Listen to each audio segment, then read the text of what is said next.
Hi, and welcome to Super Anti-Aging Podcast. The other day I was in the supermarket, and I love looking at those magazines while you're waiting at the register, the secret to this, the secret to that, and the magical weight loss, and, all those different magazines and tabloids. But there's one that really caught my eye, and it was actually a book, one of these little book magazines, and it was all about inflammation. And that's been a real hot topic in this whole health field now. Much of it actually came out of the whole COVID phenomena. We knew about inflammation. Okay, when you hit yourself and it swells up and the body, protects itself, and that's inflammation. But we've now known that inflammation is a key factor in wellness and protecting yourself from harm. The key factor is the balance. You need inflammation appropriately, and it needs to be turned off. And that's what we've seen in COVID. The body will react, produce inflammation to help mobilize and fight whatever's going on. But then it has to be turned off. It's like, take a nice bath, and then the bathtub fills up, and now it floods the whole place. And that's what can happen symbolically in the body. You have this excessive inflammation. And it has buzzwords now, inflammasome, and it's really also tied into the whole longevity field. The idea that it's a key factor in many age-related conditions. Let's talk about, for instance, arterial disease. We've beaten to death the whole cholesterol, LDL, lipo-B, all those different factors. But yet it's really, according to many experts, it's the inflammation, uncontrolled inflammation in the artery. And that seems to be the problem. So how do we deal with inflammation? Well, first you have to identify the source. You have to do some detective work on your own, to a health coach like myself, or health practitioner who's open to this, a physician, maybe a functional medicine doctor, to try and find out what is the source of this high level or even chronically low level of inflammation. And it's not only arterial disease, but we think cancer. That's a major risk factor. In fact, many men go for PSA testing, and it was found that actually something called high sensitivity C-reactive protein can be more predictive of the possible prostate cancer issue than just the PSA itself. So that's a good one. HSCRP, high sensitivity C-reactive protein. It's usually not done on a standard test unless it's asked for. But it's a very, very important test. I mean, there are other inflammation markers that can be done in the blood. But seems to be a well standardized test. High sensitivity C-reactive protein, and you want it as low as possible. Now, what can we do about inflammation. So let me go back to the original concept here. You need to discover the source. Is there something in your diet that you're reacting to? It is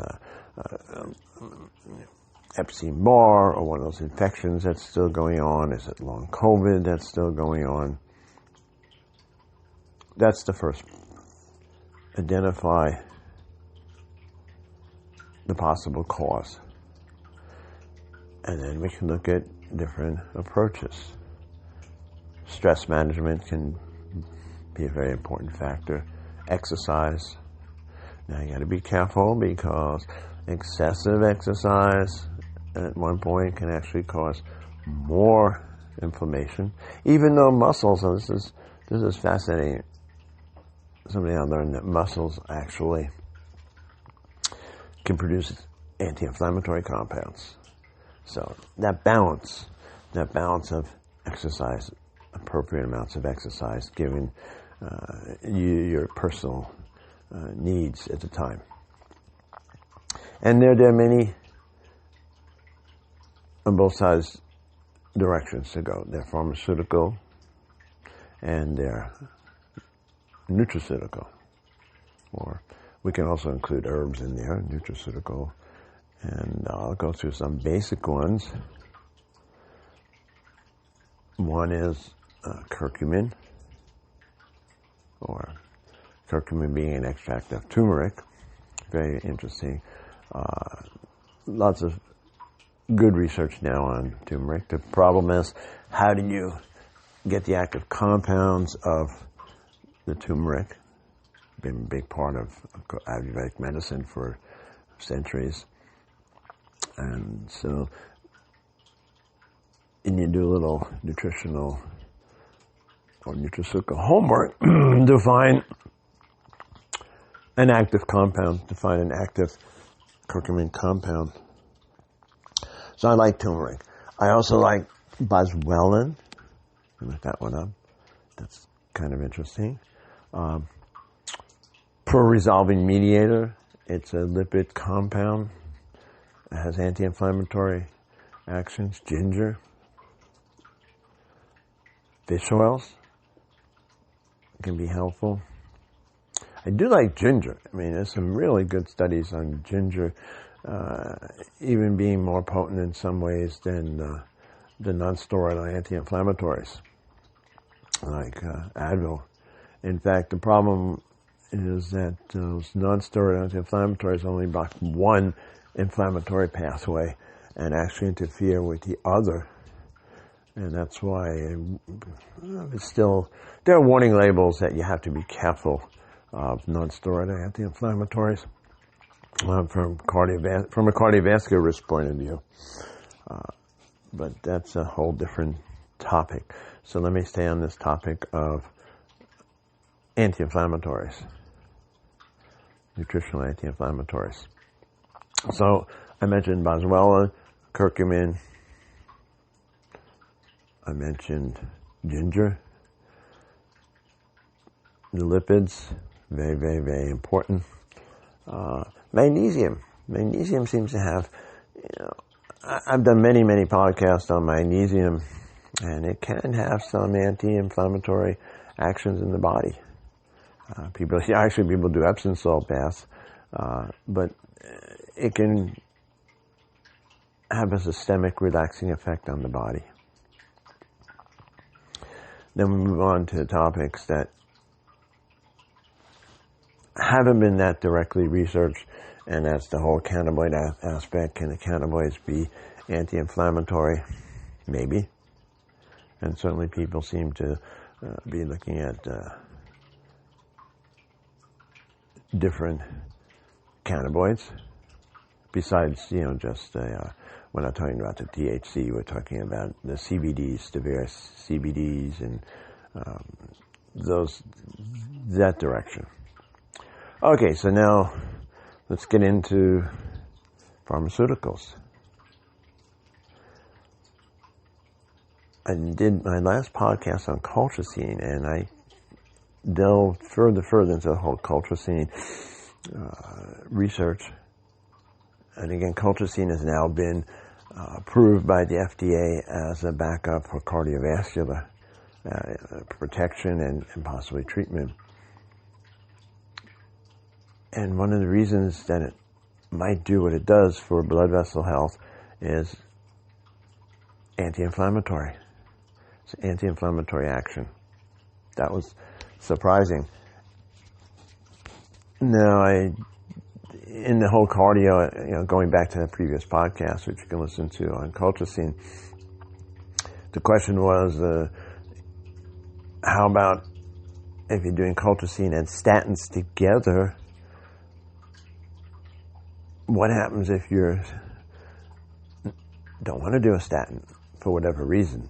Might you still get the cardio benefits? And it was shown that yes, colchicine, even in people who weren't doing the statins, were getting cardiovascular benefits. And they said almost a 33% reduced risk of mortality and cardiac incident on the colchicine. So moving along here, meditation certainly, as I said, stress management can be helpful. But pharmaceutically, I think that it needs to be tailored appropriately because, again, you want to, at times, not interfere with the inflammatory process, and sometimes you do want to temper it down. So it's really important to know which pharmaceutical to use. Rapamycin is interesting in that it might have an anti-inflammatory action.